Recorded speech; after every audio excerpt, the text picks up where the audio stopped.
Testing. All right. You can cut out that other. Hey, yo, aim. Yeah. Run it up, Blondo.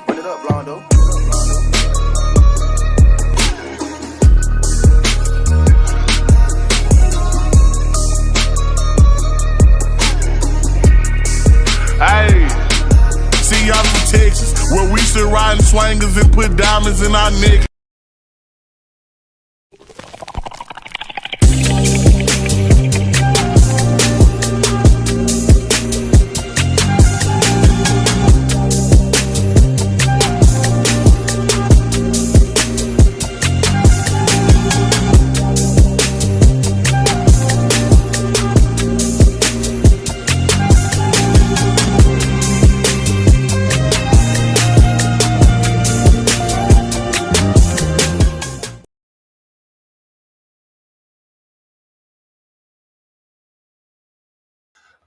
What's going on, everybody? How's everybody doing? It's your boy Doc Holiday, as always.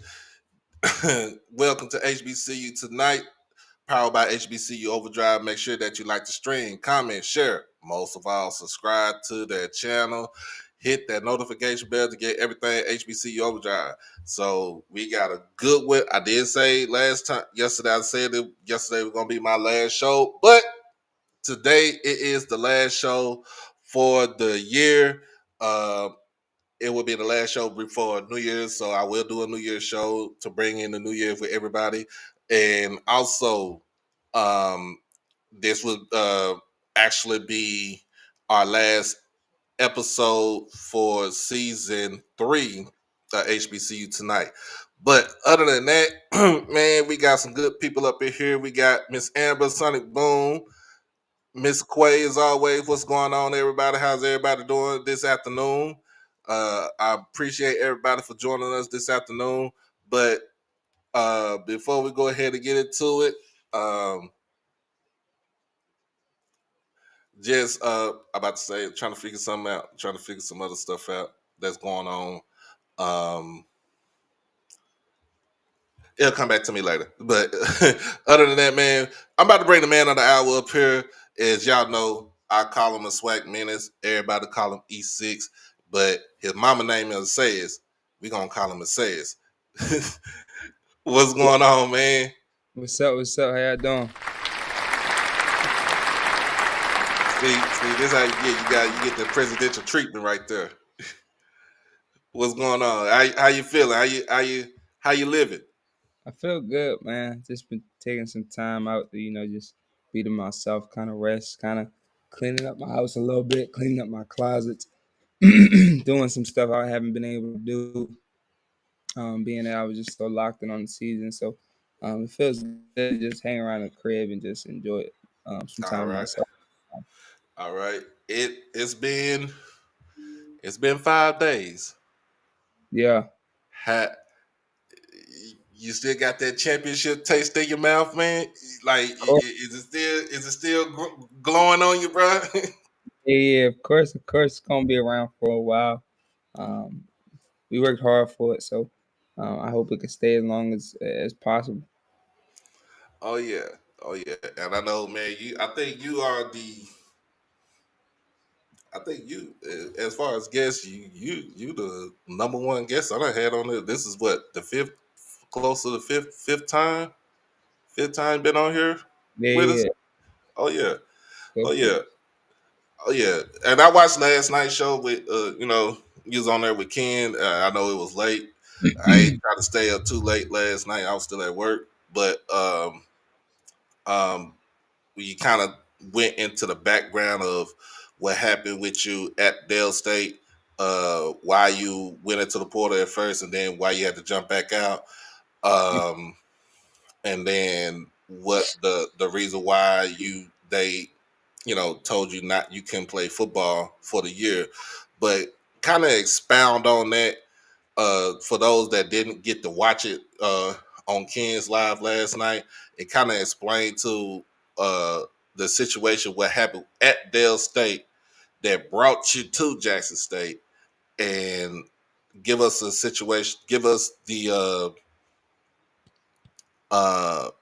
what's going on now as far as eligibility?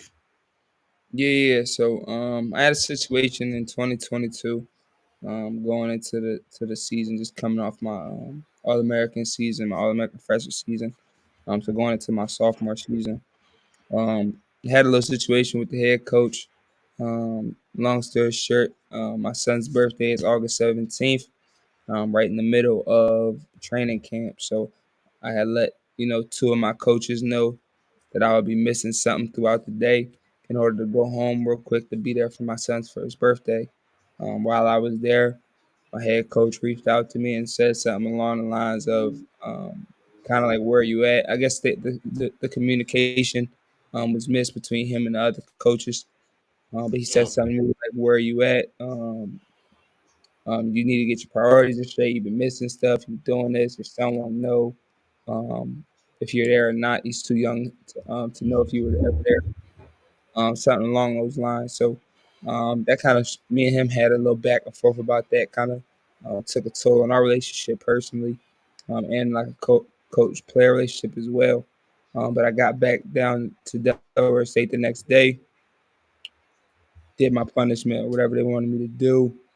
2 weeks go by, we have our first game, and as soon as we're about to go out on the field, they're like, "Hey, yeah, we're not going to play you this game. We're going to sit you because of the situation that happened 2 weeks prior."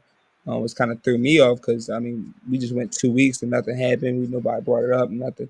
So to just bring that up right out the blue as soon as we're about to go on the field was kind of like shocking to me. And then for you to mm, already had disciplined me for it, to just do it again right before the first game was kind of crazy. So that kind of led me into the portal.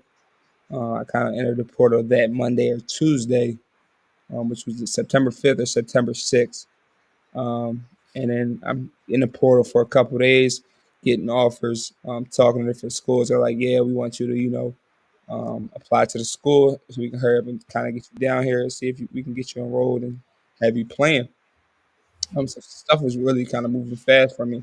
Now I mm-hmm. received a call from the compliance office at Delaware State saying, "Hey, the NCAA has just made some new rules to the transfer portal windows, basically saying you can only enter the portal during this select time of the year." What you see now, guys saying they're entering the portal on December 9th. I'm about to enter the portal in this time. Mm-hmm. They actually pulled me out of the portal, but also told me, "Hey, like you won't be able to return to the team, so you just have to sit out." And so that's kind of the situation we're at now, to where I've submitted my waiver to the NCAA, kind of letting them know the situation, and hopefully we can get the year back. Oh yeah, and if you get the year back, because this will be if you get your year back, it'll be your 6th year. Yeah, am I correct? Or Yeah, your 5th year? six or seven, one of them. I've been in college. um, you've been in college for a minute. Yeah, I have been In in college college. for, but you know, even though you've been in college for a minute, you actually do have your the degrees and everything. Yeah, You worked on your masters. You've done everything that you did in the classroom. You've been out in the community, which is a good thing. You know, it's a great thing for me because you know, community is all is everything. yeah, And then it was just being a father, like you're a young father. I was in your shoes at the age of 22, 23, man. And my oldest daughter, who can we can attest, like staying in a 1 bedroom house, apartment and stuff like that, is it gets kind of, it kind of tedious, kind of hard, but at the same time you got to do what you got to do. And I'll never tell anybody that's in your situation or any situation like that, that your son not gonna know what's going on or your daughter not gonna know what's going on. Nah, I can't do that. That was foul. That was wrong on yeah, that coach, and he should have had more empathy for you, um, and understand that you got a job to do, but at the same time, you still got to know the players on your team and what the situation, you know what the situation is. of course. Um, But let's go into going to the season. I know last season you went in, you came out with a bunch of bruises. You was the leading tackle on the team last season. This year, I know you told me during media day that you kind of was going to get stronger, get bigger, got faster. Uh, and what was your stats as far as this season goes? For those who really don't didn't know. Yeah. I honestly don't know my actual stats. I haven't really looked at it. I haven't really big. But I do know I'm like top five, top three in every category there is, from tackling to sacks to PBUs to interceptions. So to be top five in all of them and top three in some, and number one in some, is kind of a blessing, just to have that diversity of my game, be able to show within those stats. So that's the dopest part about it. I feel like. Definitely felt like I could have did a lot of better things. But Mm-hmm. the fact that we was able to, win it the way we won it and be so dominant, that's kind of the biggest thing for me, my biggest accomplishment this Right. I know in what we talking about from last year to this year, last season, with your DBs, y'all led pretty much the nation in interceptions, and pass breakups, and this year, you still, I think this year you was probably in the top 10, top 15 in that category. year. Uh, uh, what was the difference from last season to this season as far as when you playing with the team, the teammates that you have now? Yeah, I think it's not so much as the teammates as it is the system. And Hmm. where it is kind of the same system, it's also a different play caller, and so you see a lot of times, well, not a lot of times, but this period, we're more of a blitz heavy team. And so we're sending a lot of pressure, playing a lot of man behind it. And people don't know that, like, playing man, you get PBUs, playing PBUs, but playing zone is where you get your picks at, letting it kind of come to you, letting quarterbacks messed up in those zones. That's kind of how you get your picks. And so we played a lot of man this year, which called for us to kind of drop down a little bit in the interception category. And met you first time meet you during media day this year. Um, what was your mindset? Just your whole mindset, just coming in from media day, going into fall practice, and going into the season. What was that mindset that you had? Just kind of dominate everybody, honestly. At the start of the season, we always, we Coach TC told us, like, yeah, we built this team to play in December, point blank, period. And so that's kind of the mindset that we had. We never really wanted to be the best HBCU team. We really just wanted to be the best FCS team in the nation. That's kind of where we worked at, and that's kind of the message I gave the guys before we went out there, on last Saturday. Like, in order for us to go out the way we want to go out, we can't just win this game. It can't just be close. It can't just be because we're just gonna win regardless. We got to go out there and put out a dominant performance, and get those guys out of there early. All right, and I'm gonna be honest with you. We all know TC don't really say too much. We know he don't say too much. Yeah, You are like his, what I'm gonna say, a muse. Like you're yeah, like his talking piece. yeah, You know how if you watch old commercials, Penny Hardaway had Little Penny. Little yeah. Penny used to try to talk for him. You Yeah. like him. You're like Little Penny for Coach. Coach TC.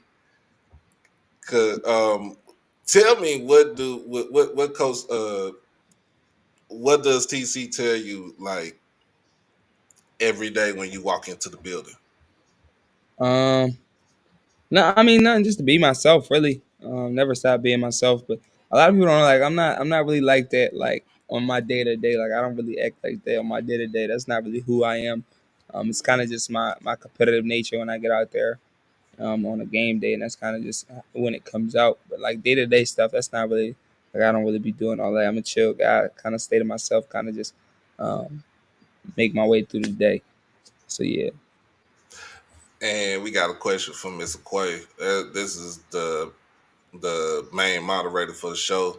She asks who you we pass the hype to if when you leave. I don't know. I mean, as you know, like every team is gonna be different, Hmm. and so you get a lot of new faces coming in, a lot of old faces going out. just depending on how things go. So I'm really interested to meet the new team and see how they are. Hopefully, if I can get my year back, I won't have to pass it off to nobody. But if I don't, then just to meet them guys and kind of coach them up, kind of just show them the way that I led through last year, and just be able to pass that on to them, and then see who just steps into it on their own. You know what I mean? So we'll see how that goes. Okay. Um, let's talk about that coin. Let's talk about the coin toss. Yeah, All right. So the last couple of games I've been to, and I've seen you at coin toss. Uh, you always got some. You always have something to say to the opposition. yeah, Um, where it was recorded at, where first we saw it recorded was against Alcorn, where you told them to welcome to Jackson, Mississippi, yeah, even though we're down there in Lorman. yeah, And then again against Southern, where you told them y'all gonna keep losing. It don't even matter. yeah. So Um, and Southern game. and then I don't know what you said in at the Celebration Bowl, but you had to say something to where the the umpire had to get on you again. Yeah, What is up? Because I say you go up in there with bad intentions. yeah. Uh, so so where did all that come from? As far as, and then you said that you ain't never lost a coin toss, Nah, I never lost. man. So where did all that, like, literally just the bad intentions, but then that confidence come from, man? Um, I mean, I'm just naturally that confident. Period. You know what I'm saying? I just know the work that we put in, and I believe so much in my guys that it's like it's not even close. Um, but I mean, understanding that the coin toss is kind of like that first interaction you have with the team, right? And so it's our leaders and it's their leaders. So I just gotta make sure I set the tone. Like this is how it's gonna be for the next 4 quarters. And so that's kind of just why I go out there and act the way I do and do what I do to kind of let them know, like, yeah, like we own that all game, like we own that, and we don't really care. So we got some more questions from the chat. Saying, how did it feel to get the first sack on the first on the second play of the game? Set the It tone. felt great. It felt great. I knew that early on in the week, just the stuff that we were going to be running, the checks we was going to be running, I would have an opportunity to get that. Um, and so just to do it and kind of see how it played out was kind of dope. And in the moment, it felt great too. But I didn't realize like it kind of set the tone until later on, just rewatching the game and kind of just understanding how the game flows, on what it did for us as a team. But yeah, it was definitely dope. Definitely dope. Mm. And then we got, can you name a few of the younger players on the roster? Yeah, I mean, defensively, I'll say Mike Smith, one of the corners. I'll say KJ Chisholm, one of the corners. Um, who else? We got some guys on offense too, of course. We got some running backs that'll be coming in here shortly. Old lineman, Bam, um, Kobe, who plays running back. Hmm. Ahmad Smith when he comes back, or Ahmad Miller when he comes back. We got a number of guys, a number of young guys. They did a great job recruiting high school guys. I feel like last year, um, that I've ever seen. Like it was no, it was usually when you get guys from high school, it's kind of hard to see how they'll transition. But just seeing them and how they act on scout team, or how they act throughout the week, man, we got a great group of young guys in that building. And then how you feel when the crowd erupted in the chants once you won the final coin toss for the season? Yeah, I mean, I definitely had known um, that it was going to be like a big thing, especially just because like everything kind of stopped as soon as we went out there. Like nobody was really saying anything, and you could kind of hear the silence. But then you could also understand that the ref was on the mic, so like everything was around us. Everybody was kind of waiting on what would happen. And so like that it did actually felt like crazy just to hear that roar. It was like, dang, like did somebody just get a pick or something? Like it was like something big. Like that was like again another part of the game that's set. the tone. Um,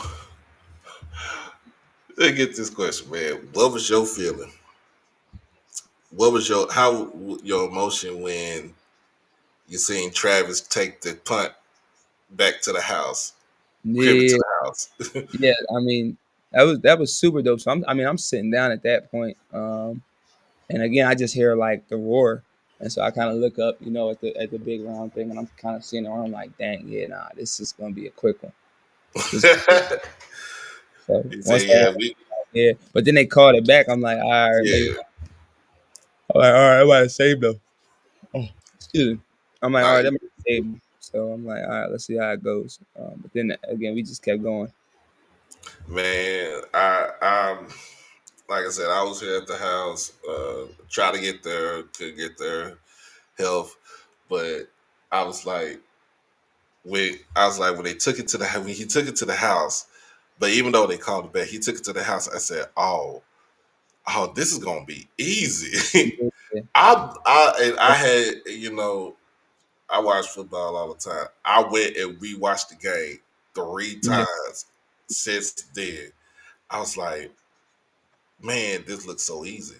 This yeah, this this looks so easy right here.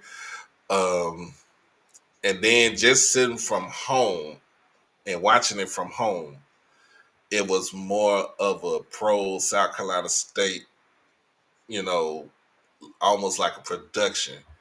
Um, where we see that they say the mailman go to work, the mailman go to work, or the mailman go to war. What was your thought about that? Even though I know you watched it, but what was your thought about hearing all that? yeah, yeah. I mean, I'm a fan of Coach Barry. I like what he's done at the D2 level. I like what he did with South Carolina State, and just for him to come in after a legend like Coach Buddy Pugh um, and do the things that he's done is amazing. That's not any short of amazing. And him as a coach, he's a great coach. He's a great motivator. And that kind of thing is kind of just something you have to be built with. Everybody can do that, and so I've always seen his videos and his pregame speeches on what he gives to the team, and I watching. I'm like, dang, I play for that dude too. Like he can get a guy ready to go. Right, Obviously, you know what I'm saying. But I mean, you know how I am during pregame and stuff. So I know his speeches. I know a couple of his things. So we're actually in stretch lines. I think I told you story last night. We're in stretch lines. And I'm walking out for the stretch line. I actually see Coach Tennisberg, and so I just say, "Hey man," I'm like, "Hey man, f all that. Mailman got to go to work. Mailman ain't going to work today." So he turned around and just started laughing. I give him a little wink. I wink at him, and then I just continue my stretch, man. But yeah, I mean, and when they said it at that point, when I seen the video, he was like, It's sometimes time for peace. It's time for war." And then he mentioned the mailman. That's when it really threw me off. 'Cause I'm like mailmen don't go to war, so I ain't never seen that. Like I ain't never seen no man go to war. But by all means, like that's what it is. But I definitely mocked him a few times throughout the game, but it was all love at the end of the day. oh man, let me give my shout out to Ghana. Hey, appreciate you for letting us know that you got to the motherland yesterday, That's dope. and thank you for watching us as always, man. Appreciate you. Uh, Man, that was that. I was like, why is this is a sound just seem like it's a pro bulldog moment, but it's like, okay, man, look, I've seen the team, watched it, uh, and it was time for y'all to go to work. Yeah. Um, name one game. Give me three games out of this season that you felt like nobody couldn't stop y'all. Um. I mean, it got to be our championship games, but that I would say are our championship games, which is FAMU was a championship game, Alabama Hmm. State was a championship game, and then the game immediate. I don't know who it was that we played. At the Bama State. Nah, not Bama State, not after Bama State, but after After we played Grambling, who did we play after that? After we played Grambling, we played. I think we went. Y'all went to Texas. That came out. Y'all, I think y'all went to Houston. But Played yeah, Texas. I'll say those 3 games. So after, seeing us bounce back after Grambling, FAMU game, and then Alabama State Mm-hmm. for sure. Yeah, it was the Texas Southern game. Yeah, And I think that's when they really we really saw Travis Terrell. so that was his first time, I think, getting a big return. For Mm-hmm. yeah, And then you said the FAMU game because both. I'm gonna be honest with you. Both teams, as far offensive wise, it was a stalemate. But yeah, as far as your defense, y'all came through in the last 3-4 minutes of the game. yeah. That was a big one, man. Just to win that the way we won it. Against a team we honestly felt like we still should have been able to dominate, but you know how things are, just happen. So we stayed together and we stayed down, man. To see how we reacted in that fourth quarter was amazing. Oh yeah. Um, I'm gonna be honest with you. When I watched that, I ain't gonna say watch. I was actually at the game, FAMU. Um, on the real, I feel like I really feel like they was this. He got his ass cooked. He Like he got cooked. They got y'all cooked him. I didn't know anybody any other team that could actually come out there and beat that team because they talking all the talk, especially especially on social media, on Twitter, the main thing. Talking all the talk, and then get out there on the field for the first 3.5 of the quarters of the game. Both teams were just going back and forth, but till y'all, like I said, y'all rose to the occasion. Yeah, Uh, and to me, even if True didn't get that big hit, I still feel like y'all would have got the. I mean, y'all would have made a defensive stance. Y'all would have got the ball back, and I felt y'all would have scored. yeah. We definitely would have found a way to win, and that's all championship teams do is find ways to win. And so you see that in a lot of our games, and so that's how I really knew that like this is what it was meant to be. You know, we was meant to be a championship team. Well before we ever stepped foot into the Mercedes Dome. Hmm. Um, what was your thought process about the allegations about the playbook allegations from Pine Bluff? I thought it was pretty funny, honestly. Um, Number one, when an allegation comes out like that, you kind of just gotta like let it ride and just see where it goes. But then, going throughout the investigation that they had and just being on the phone with I was actually on the phone with a couple of other conference, the administration from the conference, stuff like that. So, Hmm. talking to those people and just kind of giving my feedback on it. I mean, it was kind of just funny. Honestly, I wasn't really worried too much about it. Quite frankly, we honestly just did what everybody else did. Had too much of a big ego to do, and that was double team their playmaker. So I didn't feel like it was anything that was crazy. I didn't think we was out there, calling out their plays. We weren't out there, jumping stuff. We didn't go out there and have 6 picks. You know what I'm saying, or Hmm.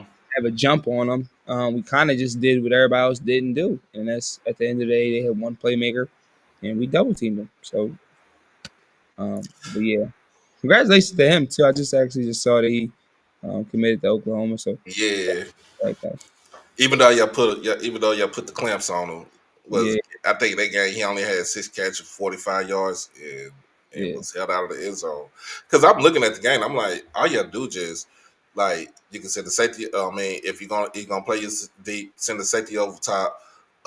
Y'all pretty much double bracketed him. Basically, y'all play everything underneath for him, so yeah, y'all made him work for his yards. yeah, definitely. Um, that to me that was ironic. That was ironic to me, and I was like, why would we have to steal a playbook where Yeah, it was kind of you wild. think when you can just look at their style of play and it's like, okay, we can beat this team. because Yeah, they're not gonna go to nobody. They're really not gonna go to nobody else, but to this so guy right here. yeah, Um,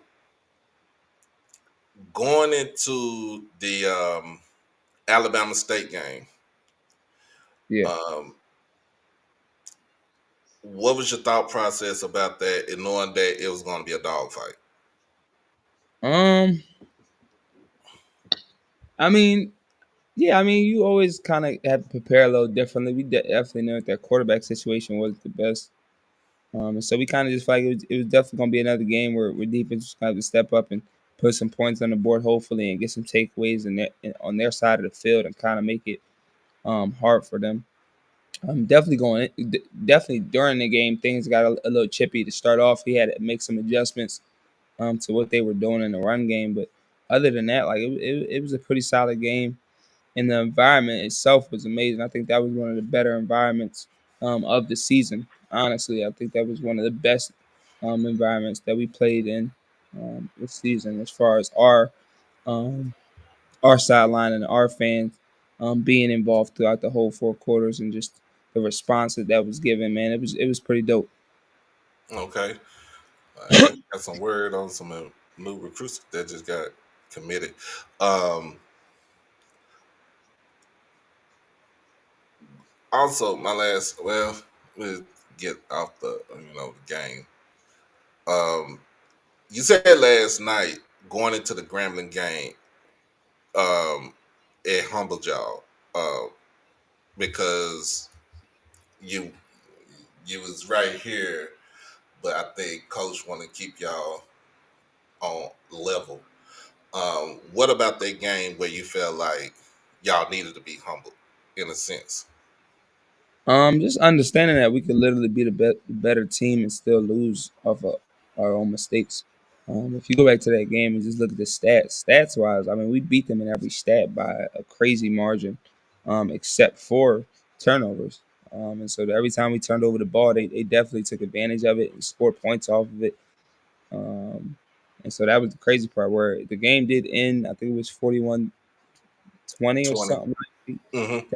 Yeah, yeah, and they scored, I think, at least 14 points off of turnovers, and then other turnovers putting us in our own territory, and then us getting still being able to get some major stops, even while we were in our own territory. So definitely just coming out of that game like, all right, like we just gotta go out and dominate everybody. Like this ain't even it. Like this is not what we was on. So uh, we definitely turned that around, and I felt like that was the turning point for us. Um, let's go back to the first game of the season against ULM. Yeah, Seeing how how their season turned out to be, them being 5-7, do yeah. you think with the team you have now, do you think y'all would have beat ULM like and convincingly?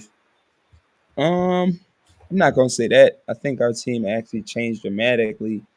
I mean, you gotta realize that was the first game of the season, so after that game, you don't see like we had what our starting three receivers in that game didn't even finish the season for us. Um, Mm-hmm. yeah, a lot of guys stepped up in different areas. I think if Irv plays, it's a different game. I think um, a few, you know how there's just a few different things happen. It's a different game, but that's definitely a game that we would want to play again. But I mean, that's just not how it works. You know, you only get one opportunity to do this thing. And I think we got a big FBS opponent, not a big FCS opponent, but a beatable FCS opponent coming up this next season, Yeah, too. Whenever the schedule drops. yeah. So on the schedule for next season, I think what we do have USM Southern Yeah. Miss, so we'll Yep. be playing going down to Hattiesburg. Yep. Um, they brought in a new coach, and Charles Huff came from Marshall. Yeah. Great. Um, yeah, he did a remarkable job there. He did beat Notre Dame 2 years ago. So he's done. I think he's done a remarkable job there. I'm sorry that the way that they didn't treat him the way that they wanted to. He wanted to be treated as far as when it came to the financial aspect of it. but he's at USM, and I think we have a chance as far as with the team that we have. We got the players that are coming in. We retain the players. Um, we got a chance to go down to Hattiesburg and beat the Eagles, the Golden Eagles. Yeah. Um, let's go into the entrepreneurial because we talked about this last time we was on here. How's the Guthrie Gate Haven Homes? Everything's going great. Everything's going great. Now I get to be more involved in it just because I'm able to, take a step back away from football for a while. Hmm. Everything's going great. Appreciate you, Fast. Got anything else on the horizon as far as business wise? Nah, nothing too new or nothing like that. I'm actually gonna take some time to myself for a while and just. I'm actually going to Africa in January. I'm gonna be over there for a while. Make sure I try to get back before the parade. Try to get Oh back yeah. to the parade. And then Okay. I'll head out again somewhere else and just take some time for myself. Really, even if I do get the extra year back, I already told them I won't be coming back too soon, so I'll probably miss January, just because I haven't had some time myself in a while. So kind of just want to be able to give my body a chance to relax. I'm an old dude, man. Football turns you an old dude. Yeah, man, I'm You're an an old, old dude. old dude. Um, uh, one part of at one part of the season, they did a story about you, and I think it was with your nephew, if I'm not mistaken. Um, or they was talking about with your cleats, Enix, Yeah, yeah, yep. My yeah, nephew. where he's uh on a spectrum, autistic Yeah, spectrum. he's autistic. He's non-verbal autistic. Yeah, I love him. He's crazy. Actually, he don't talk, but you know exactly what he means. I got a question. Has First Letter contacted you about doing something with him? Who? First Letter. First letter. I don't think so. um, Think well, so. yeah, First Letter. Shout out to First Letter. He coined the phrase "Give Mister Mulligan the damn ball." He also coined the phrase that Isaiah Spencer's route running was some nasty work, and he also does a lot with his son who's nonverbal autistic.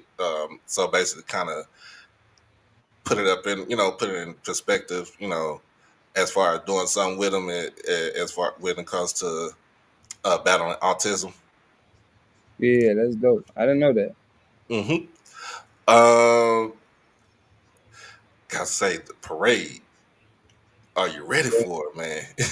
yeah, I'm interested to see how things turn out, but I'm definitely gonna make sure it's a day of celebration, full celebration. Trying to make sure that they give the students off of class so they can get out there too and kind of just celebrate it, man. That's big. That's something that hasn't been done. That's big for the team. It's big for TC and it's big for our community. And so kind of just make sure that that's something we can really just celebrate to its fullest and go all night long if we can. Oh yeah, and we talked about like you talked about getting your eligibility back. Yeah.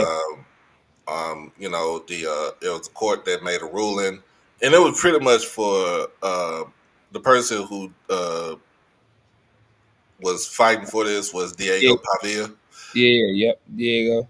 I think that Hmm. was Yeah. So basically, the ruling is that if you go to a JUCO, your clock don't start right. as far as you go to a JUCO, but when you finish at your JUCO, you go into Division One. It's if you go into an NCAA team, basically that's when your clock starts. Basically, you're gonna be a freshman on the field, but you'll pretty much be a junior in the classroom. Yeah. How do you feel about that ruling right there?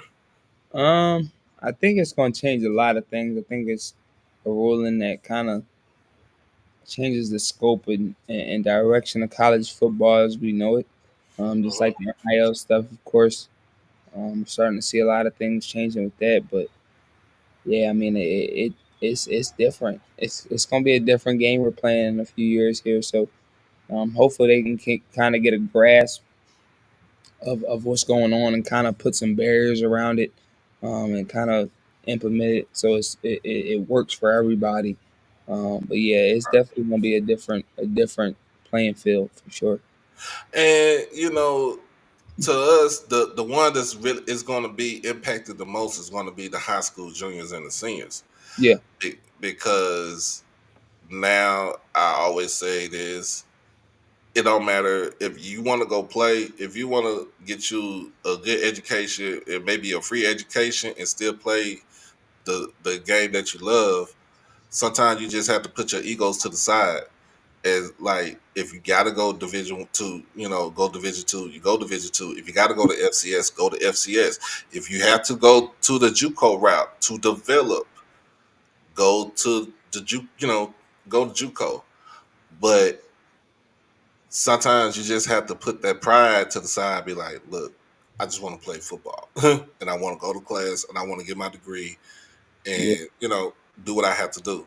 yeah. Um, what would you tell like right now? What would you tell a recruit right now with just now with that ruling being set? What would you tell a recruit right now? It just depends on the level of recruit, on what he has going in his process. I will say that if you have something that you're able that you like and that you feel like you should take that opportunity. But if you don't, and you want to be able to broaden your game and try to get bigger, just like everybody else, man, take that JUCO route. Go to a JUCO, um, who has seen the direction of everything and kind of got guys to that next level, of where you Hmm. want to be. Because that's going to take you far. I think I see somebody said that they should that don't wait too long to go to the NFL because it's going to mess with their bag by the time they get their first contract. And when you think a bit about it now, like guys are making more in college than guys are making in their first college right now. I Yeah. mean, first year contracts, so especially coming from HBCU compared to guys who are at different levels. I know guys who are making almost 7 figures, coming in college, and I know for a fact that when you get the first contract, when you're in that fifth round on or fifth round to undrafted era, you're not Yeah. making that much money. You're not, and it's spread out between 3 years. So, um, I mean, it's all about playing the game and making sure you have a plan, so that Uh oh. Uh oh. I think he froze up on us. Uh, Let me see something. He froze up on us. Make sure you come back up. Because it was getting an interesting conversation right here. Yeah, he gonna froze. Gonna try to come back up. Um, but yeah, when you just the thought about uh going to JUCO for the 2 years and then going to a Division 1 team or Division 2 or Division 3 team, and your uh, clock automatically starts when you actually set foot on the college is crazy. Crazy work. All right. All right, we back. Can can you hear me? All right. damn. Hello. Yeah, we can hear you. I can hear you. Can you? Nah, but nah, it was there was that was actually a good thing what you were saying before we got cut off. Yeah, yeah, yeah. But I mean, I was done, but yeah, yeah, it's definitely gonna be different. So just making sure guys can take advantage of it. And I know I get ready to roll up off this thing. We're gonna be on here too long. Um, so other than that, we got. I know. Do you pay attention to the FBS college football playoffs right now? Yeah, of course. Okay, so who do you got winning the whole thing? I'm not even gonna lie. I haven't even got my. I haven't Your even. mindset ain't. Yeah, I haven't even been able to understand like what's been even going on with the teams because like we're playing our season, they're playing their season hmm at the same time. So I kind of got to go back and kind of look at what's been going on before I can get behind the team right now. Hmm. Well, we got your college football playoffs, so it's kind of strange to see that. So the way that they got the CFP is that the top four teams have a bye week. The other eight teams go up against each other. Um, and so instead of them playing at a actual like a where they play a bowl game site, so the first round is basically at the home team's stadium, and Yeah. then they move on to the next one. Then those are which you would consider the bowl games, and then Okay. after that, it goes to the semifinal, and then it goes to the national championship game, which is at almost towards the end, close to the end of January. That's crazy Yeah. right there too. Definitely. And so basically, what it is, college football is trying to compete with the NFL, try to compete with the viewership of the NFL, and I still think the NFL is going to be. The NFL is light years when it comes to viewership. I don't think nobody can even touch that. Um, Now, give me one guess. Give me one player off the team you Okay. think should be on this show. We got plenty of guys. I definitely always like giving the young guys some light. So definitely like a Travis Terrell. Um, guys in his class should definitely be able to get their name out early. So definitely, I'll say Travis Terrell. If you could get Travis on here, tell him to hit me up. I bet I'll do that All for you. all right, man. I appreciate you for coming on. I know you got to get you some rest, um, and hopefully you'll come back this season. I mean, for next season. If not, hopefully see you on the sideline as a coach with your headset on. You Yeah. know, directing. Hey, Hey, being a sponge with Coach Quinn and everything. Um, but yeah, man, I appreciate you, man, and you have a good rest of your day. You have a good holiday. Merry Christmas to you and your family. Um, thank anything else you want to tell Tiger Nation up in here? I just keep praying for me. Keep hoping that I get this year back. Hopefully, I get it. But I'm always be JSU down. So I'll be around in some type of capacity. All right, man. You have a good one, bro. Yeah, Appreciate you. appreciate it. All right, all right. That is first team all SWAC DB. It says Guthrie on the show today. Man, feels good. It feels good when you have champions on your show. Feels good when you have champions on your show. And of course, man, look, again, I hope everybody have a good day. I am dressed in with my South Oak Cliff hat that I kind of actually made when I worked at Lids. But tomorrow is Championship Friday for the inner city school, South Oak Cliff High School. I don't even think I'll be able to go because I'll be at work. But if I do, it's called Welcome to Death Row Black. I think they're wearing black tomorrow. Um, what you got for me, Aaron? Let me see. You said send me another recruiting update. Okay, I'm gonna check it. On the phone. Um, Appreciate you, Brandy. Appreciate you.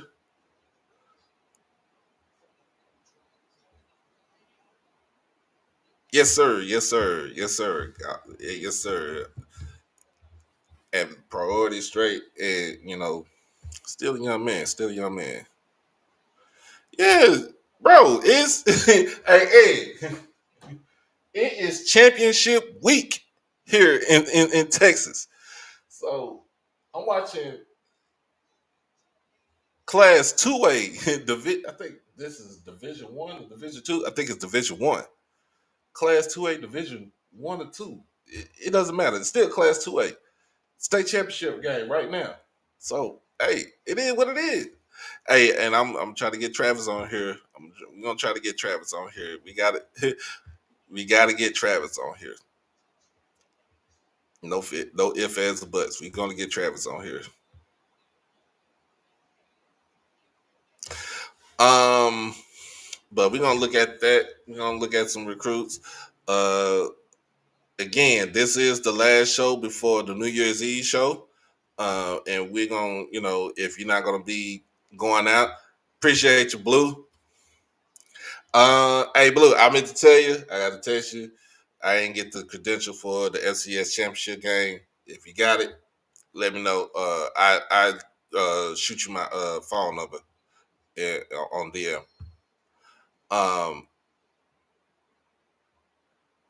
But this is the last show before the New Year's Eve show. So if you're not doing anything for New Year's Eve on that night, join me. Join me. Join us. Join us to bring in the new year, and join us to bringing in the new episode of new season of season 4 HBCU tonight, starting in January. So everybody, everybody, from me to you, y'all have a blessed day. Merry Christmas to everybody. Happy Hanukkah. Um, Happy Kwanzaa starting next week. And other than that, I want to just say, even though it's coming up in next week, even though he is not here in full body, he is here in full spirit. My father's birthday is on December the 23rd. He would have been 64. He would be 64 on that day. But in everybody's mind, he is forever etched to be only 28 years old, because that's the day that he passed. That's the age that he passed away at. But that is my dad. I love him. I'm gonna go speak to the old man, hopefully next week. And you know what I'm saying? Like I said, y'all be blessed. Y'all stay safe. Hug your loved ones, and make sure, make sure, make sure, make sure y'all come back. And I don't want to hear anything else. Y'all come back to us. All right. Be blessed. Be easy. Peace.